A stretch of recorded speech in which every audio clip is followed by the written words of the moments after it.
வணக்கம். Alien attack விசித்திர உயிரினம் பாகம் 4. மனம் மகிழ்ந்திருக்கும் போது வேறு எந்த நினைவும் நினைவில் இருக்காது. அதுபோல தான் முகிலனும் மாயாவும் இருந்தார்கள். ஆனால் அணுவிற்கு மட்டும் அந்த சந்தோஷத்தில் பங்கெடுத்து கொள்ள விருப்பம் என்பது துளியும் இல்லாதது போல் கரையோரத்தில் ஒரு மரத்தின் அடியில் அமைதியாக அமர்ந்து கொண்டாள்.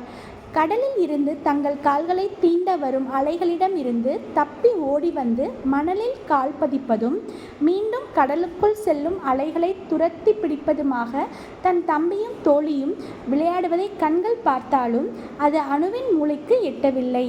மாறாக அவளின் நினைவுகள் முழுவதும் இரவு நடந்த சம்பவத்தை நாளைய சந்திப்பையும் பற்றியே இருந்தது. அலைகள் ஓயவில்லை. ஆனால் அதில் விளையாடிய இருவரின் கால்களும் ஓய்ந்துவிட சற்று நேரம் ஓய்வு எடுக்க நினைத்த போதுதான் அணுவின் நினைவு அவர்களுக்கு வந்தது. இருவரும் அவள் அமர்ந்து இருந்த மரத்தை நோக்கி நடந்தனர்.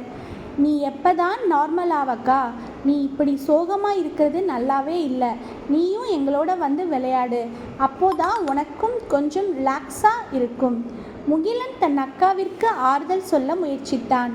மனம் அதை ஏற்க மறுத்தாலும் அவள் சரி என்பது போல புன்முறுவல் காட்டினாள். சரி, நான் போய் ஏதாச்சும் ஸ்நாக்ஸ் வாங்கிட்டு வரேன் என கூறிவிட்டு முகிலன் அங்கிருந்து நகர்ந்தான். அவன் சென்று சற்று நேரம்தான் கடந்திருக்கும். கடலில் இருந்து ஒரு விதமான வினோத அதிர்வலைகள். மக்கள் கூட்டம் பயத்தில் வேகமாக கரையை நோக்கி விரைந்தனர். மெல்லமாக தொடங்கிய அதிர்வு சற்று நேரத்தில் பேரதிர்வானது. சுனாமிதான் வரப்போகிறது என அனைவரும் நினைத்து கொண்டிருந்த அதே நேரத்தில் கடலில் இருந்து அது வெளிப்பட்டது. ஒரு விசித்திர உயிரினம். நண்டு உடலும் பாம்பின் வாலும் சேர்ந்தது போல கரும் பச்சை நிறத்தில் கரடுமுரடான தோற்றத்தில் இதுவரை யாரும் பார்க்காத ஒரு உயிரினம் அது.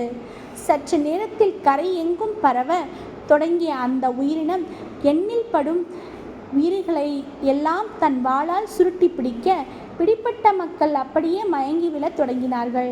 அணுவும் மாயாவும் என்ன நடக்கிறது என்பது புரியாமல் அதிர்ச்சியுடன் ஒருவரை ஒருவர் மாறி மாறி பார்த்து கொண்டனர்.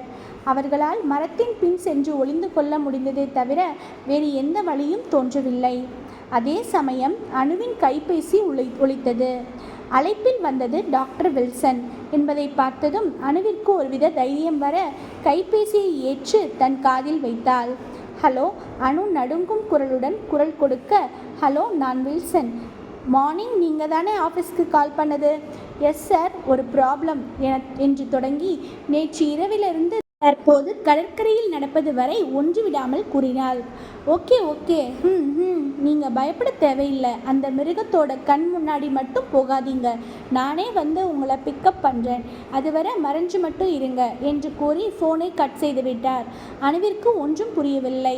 ஆனால் இப்பொழுது ஸ்நாக்ஸ் வாங்க சென்ற தன் தம்பியின் நிலை குறித்த கவலை அவளை பற்றி கொண்டது.